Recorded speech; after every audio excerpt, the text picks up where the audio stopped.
Here we are again discussing reverse redacting, going back and clearing up the obfuscation. I can't say that. Obfuscation. Obfuscation.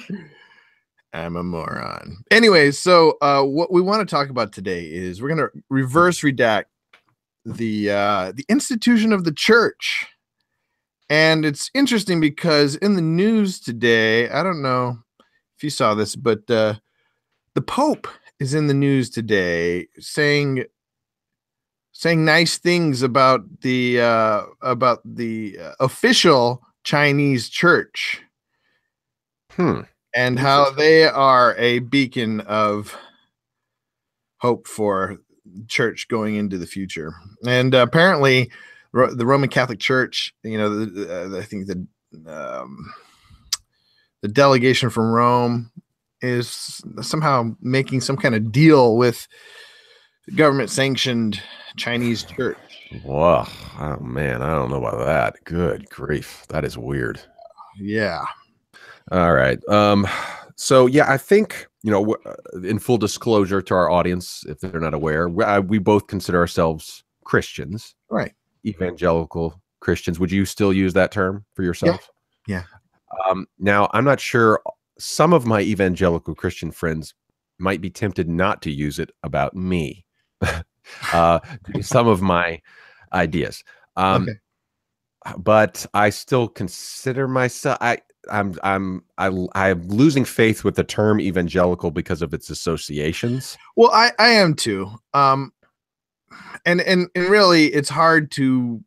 I really don't know what that means, evangelical, at this point. Like the meaning of the word evangelical has really gone political. It's become political. It's become theological, and certain elements of both have not just alienated me, but I find ideologically repugnant. Some of them. So, and one of the things I get frustrated. Before we go on, I think. Hopefully, people who listen to this, if they come from a different faith tradition or lack thereof, might be able to apply some of what we're talking about to other institutions. So if you're a Jew, to the synagogue, if you are a Muslim, to the mosque, if you are a Hindu, to the temple. So anything that is a consolidated institution, either localized or formalized. I think formalized is the word here, in which how did I write it the other day? I was thinking about ceremony in which ceremonies sometimes can overtake the importance of the meaning.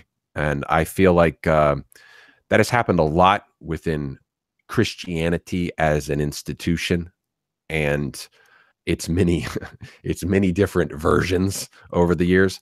And I have witnessed the same thing happening just from my very limited understanding of like Buddhism in Thailand or Hinduism in India or Islam.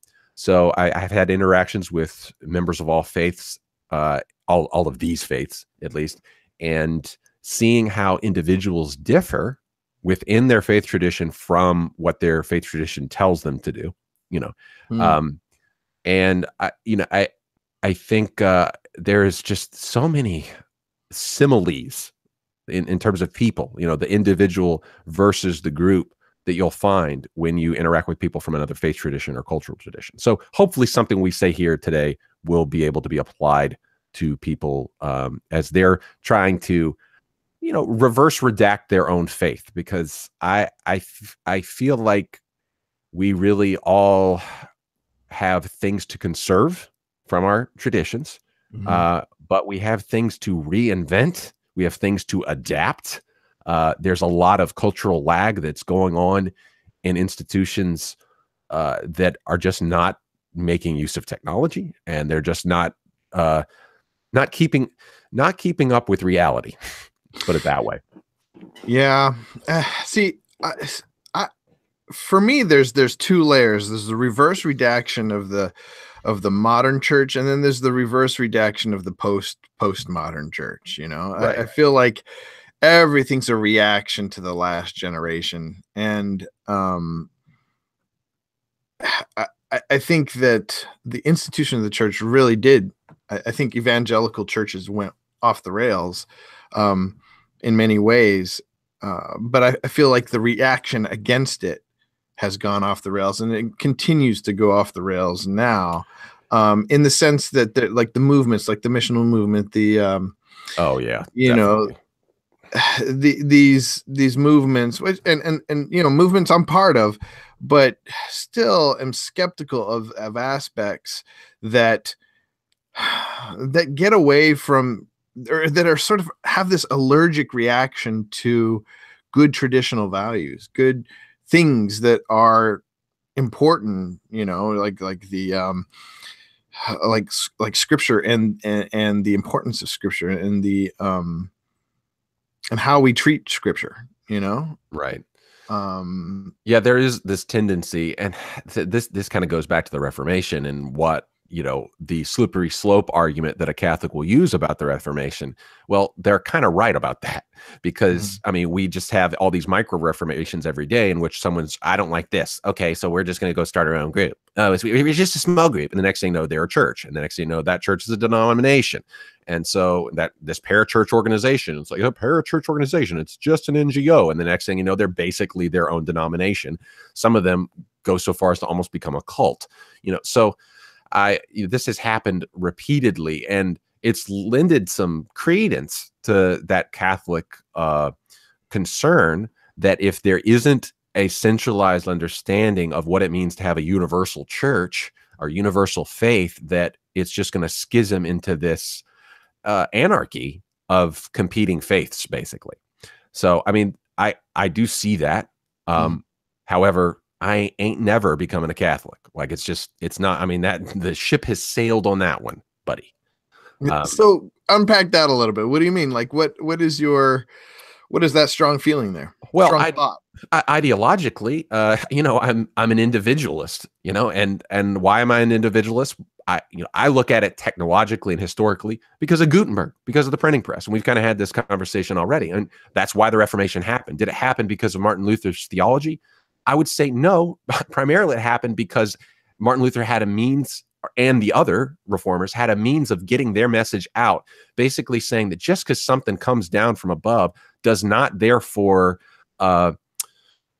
make it sacrosanct, does not therefore like anoint it with God's providence. And when you say come from above, you mean come from the higher ups, higher up humans. And see, and the whole, and here's so the reason we can have this debate is because someone actually put what we believe to be, as Christians, God's words into the vernacular, into, and not just into the vernacular, but mass printed so that people could read it, so that any commoner could read it and not have to have, a PhD level dissertation to be able to unpack it.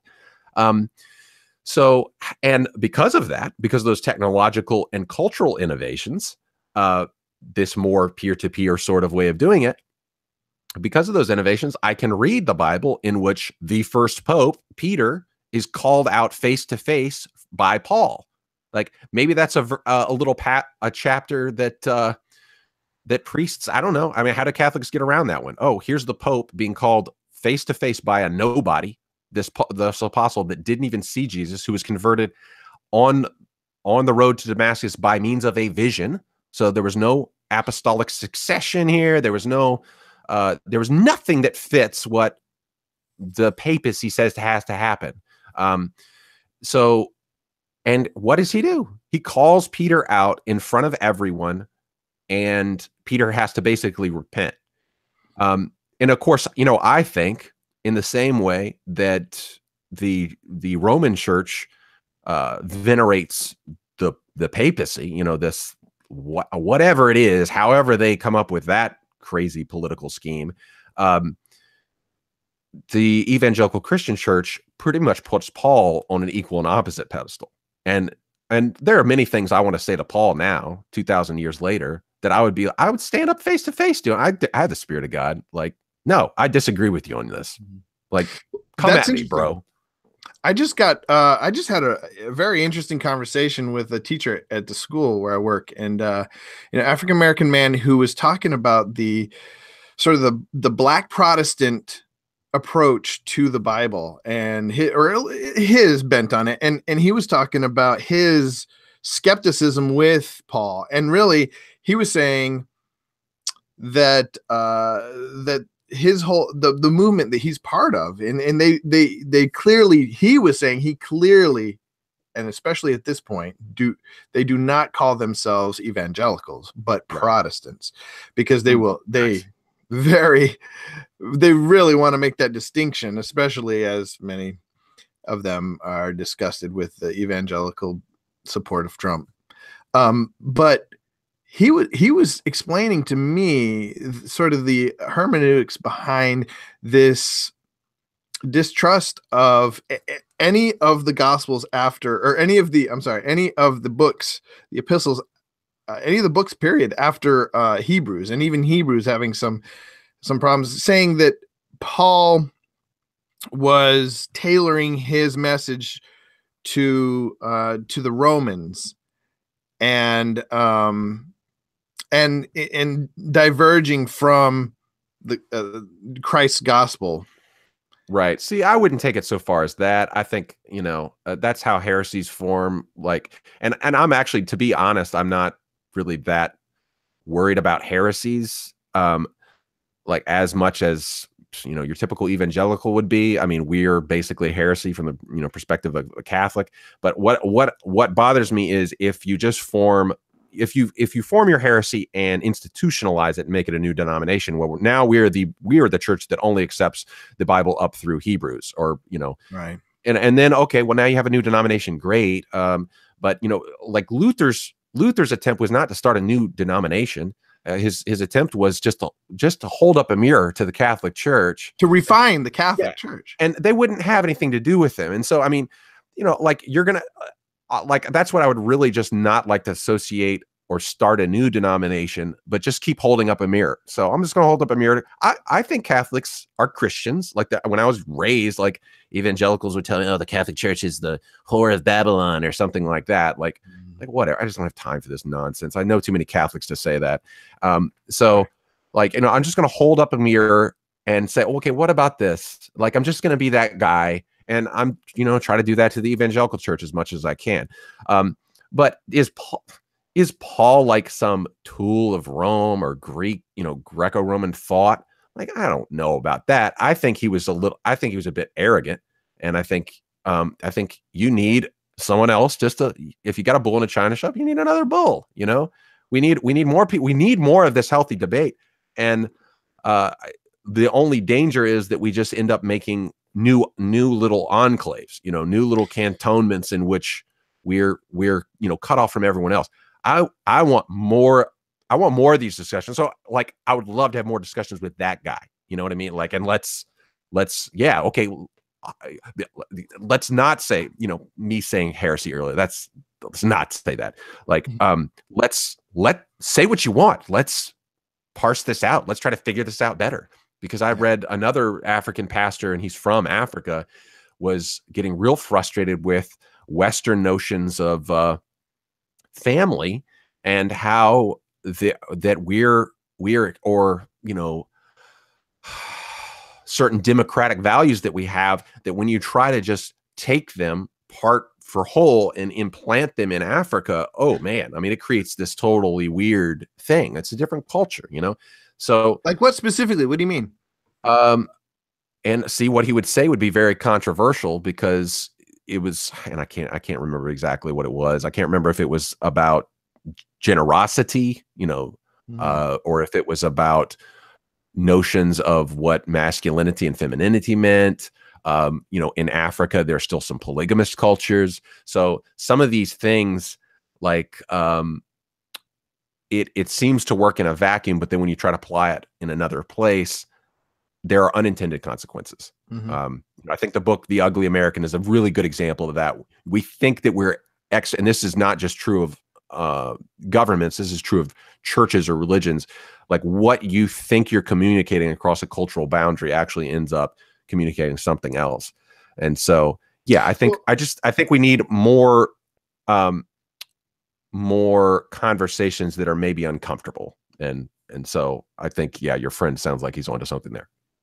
I agree, and I enjoyed that conversation. And what I found, I came to this realization about a couple of months ago that all this like pressure to to be more accepting of homosexuality, of egalitarian, of all these ideas are very white male ideas when you really get down to it. Or white female. They're very white male or white female. But they're pushed by white males, Right. Well, I don't know. I mean, the LGBT movement, the feminist movement, I mean, they're pretty strong on both of those as well.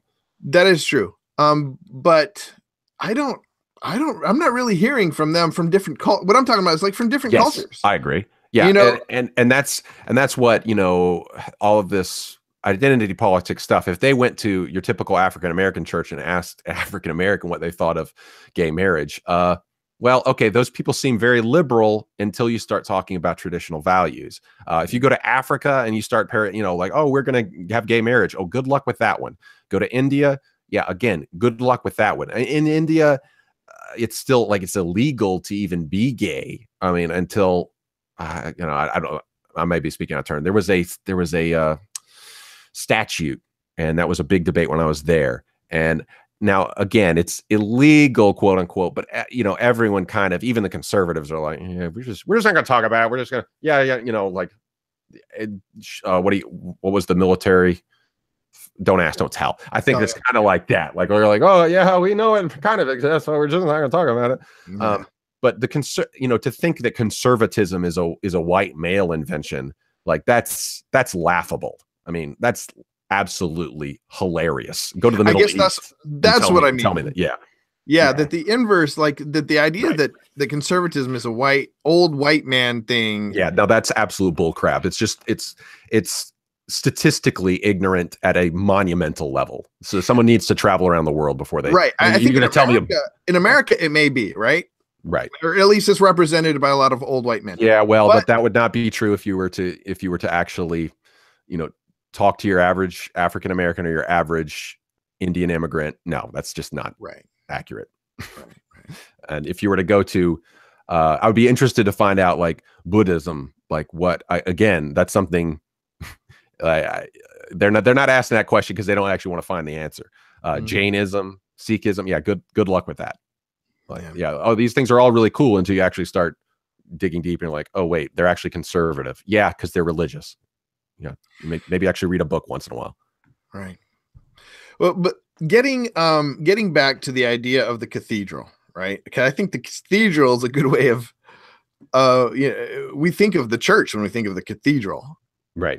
And so what we're talking about is before in accelerationism, the cathedral being something that is an oncoming force of consumerism and control by, controlling our lives. Consumerism controlling our lives. Yeah, it's become a dynamo. Yeah. Yeah. How does the church play into that? Well, I think we need more, like, not necessarily integration, but the fact is, even after desegregation, like, we have not desegregated ourselves. You do a far better job of that than most people I know. Like, we need to have these cross-cultural, we need to have these interracial discussions in which, oh, I wonder what a Black Christian thinks about that. I wonder what a Black atheist thinks about that. I wonder what an Indian Hindu thinks about this, and we need to have those kind of conversations, because what you expect is not always what ends up being there. The theory is not always the cultural theory does not actually apply to the individual reality, And so that's what I found in my time in India, was talking to people that I disagreed with at a religious level, but we identified at an economic level. Talking with people that I thought that I disagreed with at a meta religious level. I'm a Christian, he's a Hindu, but then we were like, wow, man, we're having very similar experiences in our local religious understanding. You know, like we're actually hitting our heads against the wall of some, you know, again, this entrenched, we're talking about redacting church here. They're hitting their head against the wall with a temple ideology. I'm hitting my head against the wall with a church ideology. You know what I mean? Like, so I think the more of these kind of conversations we can have, you can start cross-pollinating, and maybe come up with some sort of new idea. Now, there are dangers with this, because, you know, I mean, sometimes you could end up making a Frankenstein if you're not too careful. And I think, you know, this is when people get freaked out about cultural appropriation. You know, as silly as some of those arguments are, they're not totally without merit. I mean, there are cases where these cross-cultural pollinations end up making something that's, well, to be quite frank, Christmas. Like, this is a Frankenstein of a, you know, religio-cultural institution that is taking over the world. You want to talk about the machine? You want to talk about the cathedral? Christmas. Like that's the machine right there. Just and you're right. It is unstoppable in its force. It's just this consumer hydra of a monster. And as a Christian, like I am so ambivalent about Christmas. Like I loved it as a kid, but when I see a Buddhist taking selfies in front of a Christmas tree in a mall in India, like I don't know what to say. Like it's just the Disney worldification, the commoditization of the transcendent. Like that just sends chills up my spine, you know? And so I don't, and it's not like, I'm not worried. Like if a Buddhist wants to do it, more power to you. I am not saying like, this is my culture. Like you can't do that. That's not what I'm saying.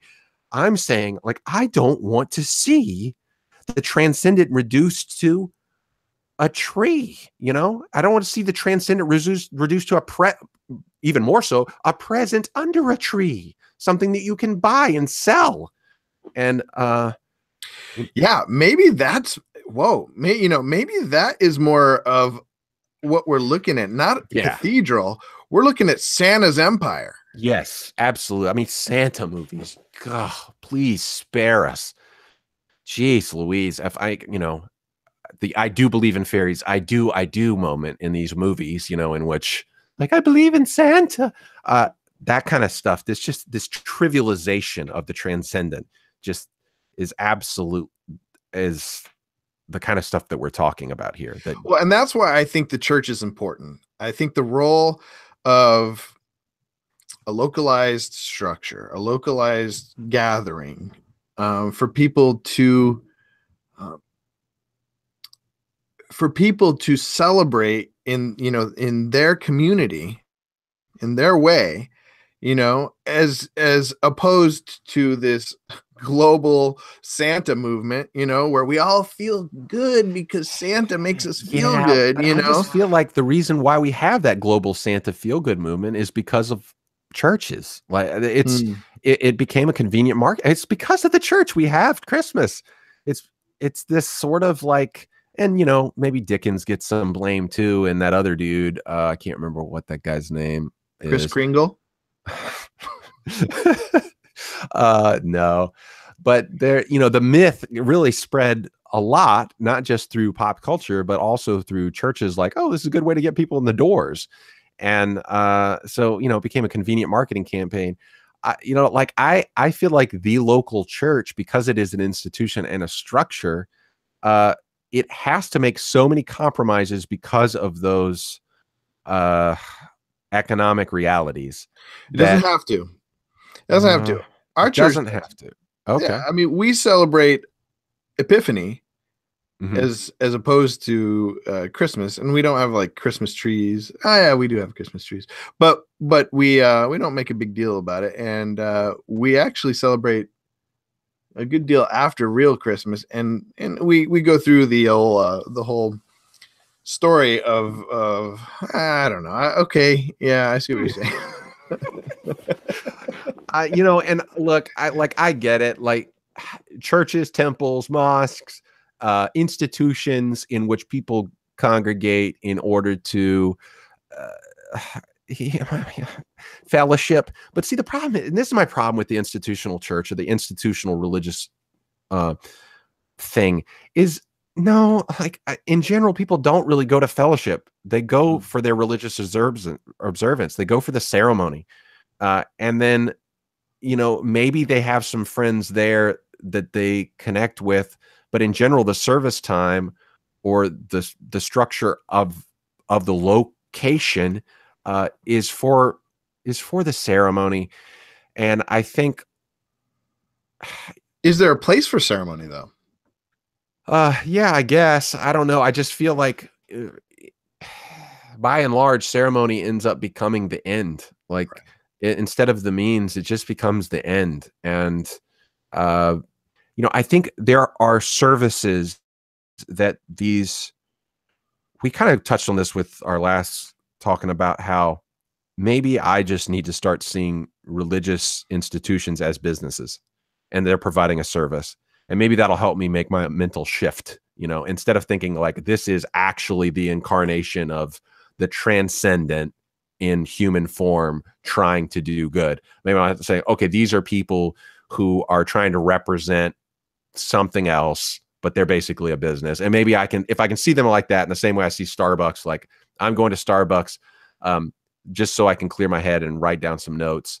That doesn't mean that I'm a stockholder in Starbucks. That doesn't mean that I'm truly 100% on board with the vision, but I recognize the service that they offer. And well, maybe a little different, like maybe looking at it as a not-for-profit, But see, that's the problem. I just don't believe in that. Like that whole not-for-profit thing is just not true. If Christians were truly not-for-profit, they wouldn't be selling books. They'd be giving them away. They'd be printing them for free. And everyone I see is like, we've got to make money. Yeah. So you need the profit from the book, and you need the profit from the speech, the speaking gig, and you need the profit from the tithe. And it's just not. It's not accurate, and I've witnessed that same sort of thing with Hinduism and Buddhism as well, and Buddhism of all things. So when Christianity and Buddhism, which should be the two most anti-wealth generating vehicles on the planet Earth, have capitulated to consumer subsidy, like to me, I just like I don't know. Like, is it even possible for church to not give into the machine of the cathedral? Like that's my point. So when we say church, like what do we really mean? In the Bible, the church really means a community of faith, right? Like a local church was not a building. It was people who met in in an existing, they'd meet at the temple that already existed. Like they went to temple to go to church. Like they didn't go build some new infrastructure. And that new infrastructure creates a whole new power structure, which in my opinion, just adds power to the cathedral. Well, if we are accelerationists, then there's nothing wrong with that, right? But I mean, to a certain extent, like even though it's hard for me to stomach this idea of thinking of the church as a business, I don't really know why, because I don't think that businesses are bad, right? Up here, but so. Because here's the thing, like when we stop thinking of them as a business and when we stop thinking of government as a business, we start making concessions for them that we would never make to a business. We would hold the business accountable when they're corrupt. We would hold the business accountable when there's sexual harassment in the workplace. Hopefully that's happening more often. We'd hold the business accountable when they waste money. And, it's like churches and governments get away with this crap all the time. Why are we giving them a pass? Jesus's whole idea, here was a guy never raised funds ever.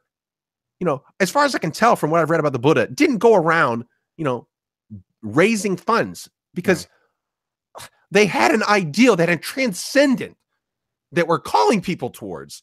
So these people should be a better example, of the way that they use money or not use money.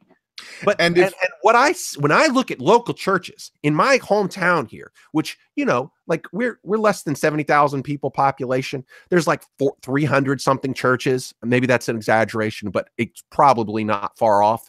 Yeah. There are barely that many gas stations. Who's more efficient, the gas stations or the churches? Why do you have a building that sits there unused all week? It's gross. It's disgusting. Jesus didn't build a church.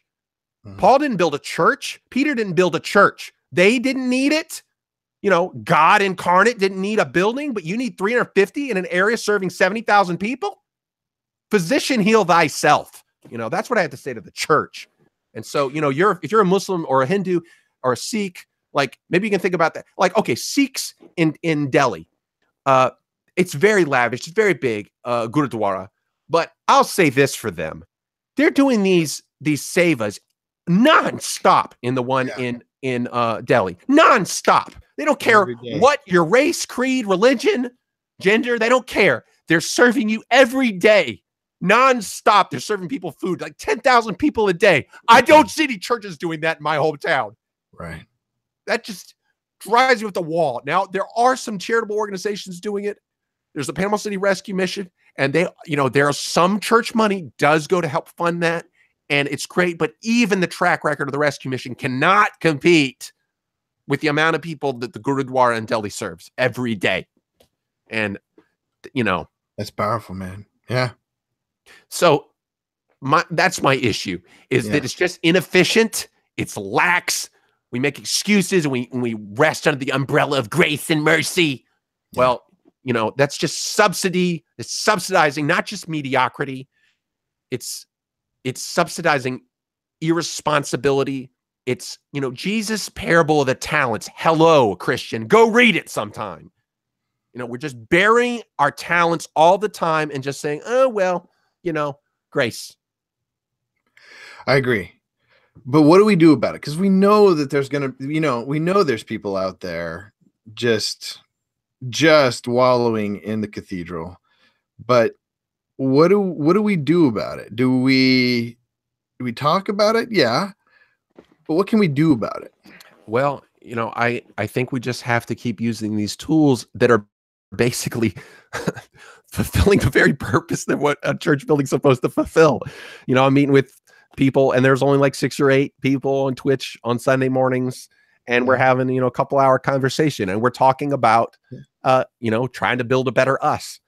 And we're just having honest conversations about life and art. And, you know, and I will say this for the Catholic Church, I think they've done a much better job, have a much better track record. Granted, they have higher numbers, but just, I think per capita, they've done a better job of producing art that actually matters, that makes you think about things, that makes you like get out of your, you know, the mundane and look and think maybe something could be better than this. And, you know, I've talked about this before. I feel like, you know, looking at Ridley Scott's work, like whether, I don't know if he identifies as a Catholic, but there's something beautiful and transcendent and deep about his work that it feels like that it's coming from a place of, you know, religious observance.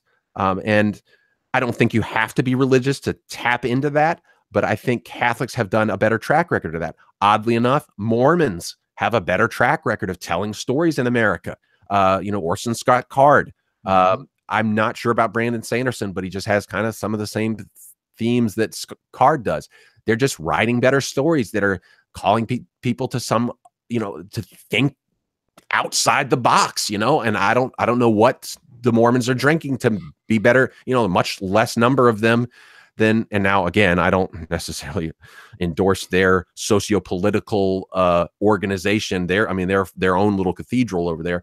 But what are they doing? Like, evangelicals just suck. Evangelical Christians suck tremendously at producing art, music, film. We love C.S. Lewis. We love our C.S. Lewis. Well, we would have cast him out as a heretic if you were here today. Like, we would have nothing to do with that dude if we actually read what he thought.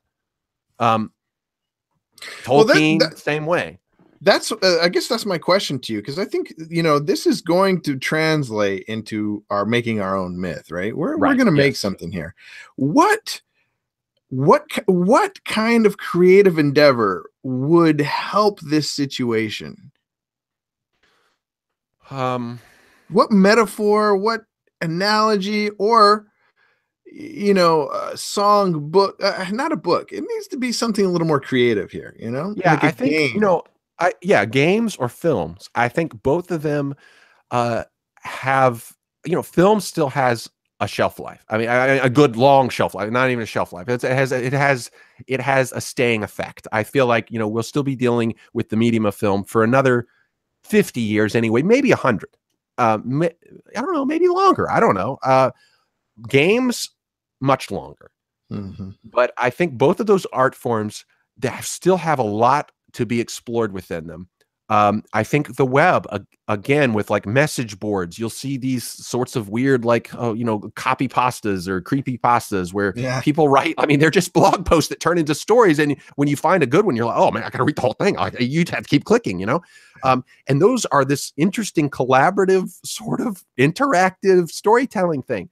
I think the web, games, and movies are the future of this kind of art. They can be the stained glass windows of a new millennium, and we should celebrate the best that we can find. We curate the best that we can find, and maybe we can make some of our own stuff together as a community as costs become lower using the technology that we have. And that's what I would say as far as what can we do, not just in the art but in the practical. How can we help people better? How can we invest in the poor better?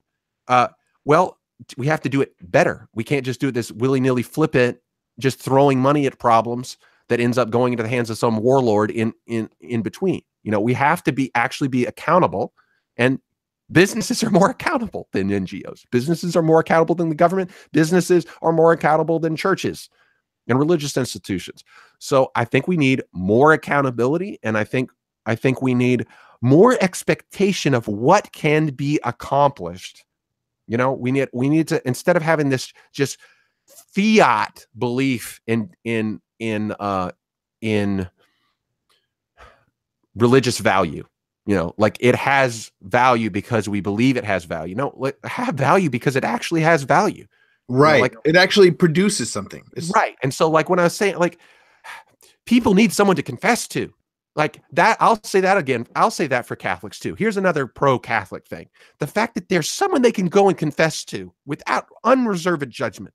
You need somebody like that. We need more of that. Nosedive, that episode of Black Mirror. It's just a great example of, you need someone to pour out the junk that collects in your soul. You need somebody to pour that out to and say, I don't want that to be me. That feels like me right now. I don't want to be that person. You need someone to do that to, and Catholicism provide that service for, and that's something we've lost in evangelical Christianity. And now we're in this, just treacly culture in which nobody can say anything, that they mean, but they don't want to mean, So that's something that religion can provide. But I think we can find ways through the internet to do this without this giant institution. We don't need the cathedral to do it anymore. We don't need a church building to do it anymore. And we're doing it. We're trying to. Doing it. You're doing it every Sunday morning, and I'm sitting here in my church right now. They've provided me with an office, and and that's great. It's like being used for something that's actually creative and constructive. Yeah, upstairs right now. Right. Upstairs, I hear the we have what is it called? The Reclaim 13. Working against global prostitution. Oh, okay. They're upstairs, and it's really beautiful. What the people in my church, because you remember that office I used to be in. Mm-hmm. Yeah. They took that office, so I kind of got like the basement office, but I like it. It's kind of, but so there are people. I do have hope that there are people that agree with, and that is important too. Like I am in this wounded place right now, and so a lot of what comes out of me is it's almost a confessional. Like just this is how I feel, but I don't want to feel this way. And I know that's okay. That's what we're doing right now. And I know so many people who are in the cathedral on the one hand, the local church on the other hand, the mosque, the temple, the Gurudwara, that are just. They're doing great things with the resources they have. And so, I don't think these are things we can abolish, and that we just, so we want to see them better utilized. I guess that's the thing, better utilized. So yeah, two things, looking at the church as a business, but also looking at our business as a ministry. I think we have to continue to remind ourselves of the goal, to help people. To and not get caught up in the creativity of it, which that's good. But looking at the goal, in our acceleration into some of this technology and what have we, to remind each other hey, like, what are we working towards here? What is our expectation? What is our excitement really here? Right. Should be. I would say, instead of looking at business as a ministry, like, say, I look at business as God's work, and I think, like, Sikhs have that, like, really, like, it's part of their being. Business is part of their service to God, and doing good business. And I think, and there are many Hindus have that same mentality, like, all work is God's work, basically. And Martin Luther had that idea too. It's just we need to reclaim that idea of yes, just doing your job well, can be transcendent. Yeah, that's important. So yeah, we need more accountability in these institutional structures that have not, have gotten away with for too long corruption sort of stagnating and unwillingness to accept technological advancement, and assuming that their world is the world, like the cultural world they inhabit is the world that is going to persist for another 100 years. And it's just not true. So let's try to update these institutions so they're more accountable, and let's try to make our own individual work more, God's work, I guess you could say. I like that way of putting it. Yeah. I think that's good, man. Get building, man. There's a lot of God's work to do. That's right. All right. Well, man, where else can we do this? And what kind of world are we living in? When you're in Florida, I'm in near Chicago, and we're having just a cathartic discussion about church. It's very cathartic. Yeah, I needed that. And to anyone who has made it this far, who is within any of my pastor friends, like, love you guys, and I'm sorry for being such a jerk. I'm trying to work through it, and I know you guys love the world. I know that you love people, and you're doing everything you can to make the world a better place. But sometimes, I don't know. Sometimes we just need to rock the boat a little bit. Yeah. And the prophets in the Old Testament, like, I know it may sound arrogant, but like, prophets in the Old Testament, they existed to say stuff no one else wanted to say. And they were crazy. They looked crazy. A lot of them. Yeah. The prophets normally look crazy. Is that audacious for me to call myself a prophet? No. And here's why, because we all can be prophets. Like, I have been more inspired by people in Hollywood. David Cronenberg is one of my prophets. David Lynch is one of my prophets. Like, do I agree with everything that they say? No, heck no. But I think anybody can be a prophet, and we need more of these voices. So Matt Harmon is one of my prophets. Hey, Matt Harmon, who's that? From is it Matt Harmon? Dan Harmon from Community. Dan Harmon. Dan Harmon. Why did I say Matt Harmon? Right. I'm gonna redact that. Are you a Rick and Morty fan? Yeah. So I've never seen yes it. And no. Let me say yes and no. Yeah, that's really controversial. So I guess I need to watch it, because everyone is like either like fanboy or anti-fanboy or anti-fanboy or anti-. So there's so many layers of reaction happening to. So you haven't seen any? I haven't seen Rick and Morty? No, I haven't seen one. Man, I was about to suggest that we reverse redact it, because on one hand, I want to go back and say this, this monstrosity of a show needs to not exist. But then there's like another side of me that's just loves it, and it is super prophetic, prophetic. Okay, interesting. All right, but see, that's the thing. Exactly what you're saying about prophecies is they don't feel good. No, exactly. Christmas. They're not Christmas. Right. And, we were at one of these Christian-y sort of conferences one time, and there was a wise man. He spoke, he said, look, the people that are like, we took one of these dumb personality tests, but honestly, it was one of the better ones that I found. He's talking about in groups, in terms of how people want to get things done. There are idea people, there are people, there are action people, and there are process people. And so all these people have a different priority. The ideal people, that would be me. I'm the idea action person, right? I get an idea and then I'll go. So I'm the worst kind of person probably. I get an idea and I start it and I'm like, oh, that's dumb. I'm gonna go back and I got another idea. Oh, I'm gonna start that one. Oh yeah. Oh, that's back and forth with no process and no person in between, right? Like I just run roughshod over every person in my way, run roughshod over every process in my way. Everything's a mess. But he said, the idea people just have no place. Like the only place that they can work is in a university. They become a college professor because it's the only place where ideas are actually enshrined. But as time has proven, actually idea people don't fit in the universities either, because now there's speech codes and all sorts of, like, you can't have any ideas there. So there's literally no place except the internet for idea people, and so that's why idea people just basically will become shit posters on the internet. I think that's what happens. Well, hopefully we can post a little bit more than that, but this has been great, man, and I hope to have more conversation about it. You need to watch Rick and Morty. All right, so I'll do that. I've been looking for something shorter to watch because what is it, a lot of these things they're just so long.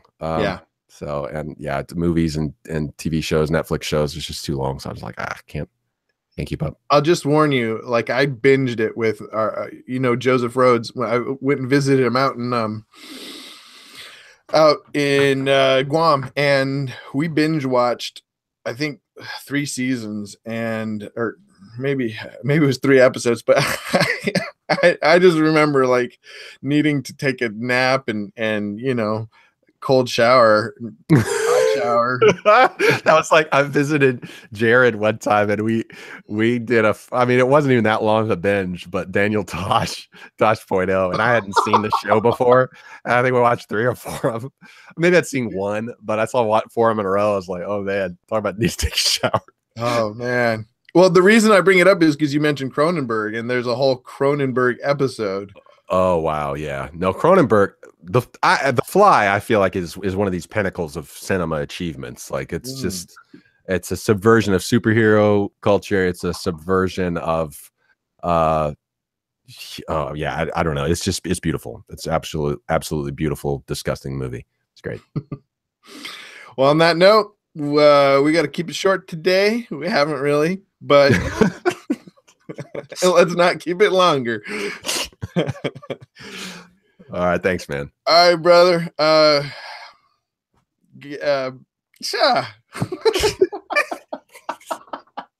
Something about building. There's something getting to work. Get to work. There is a lot to build. Make your own myth.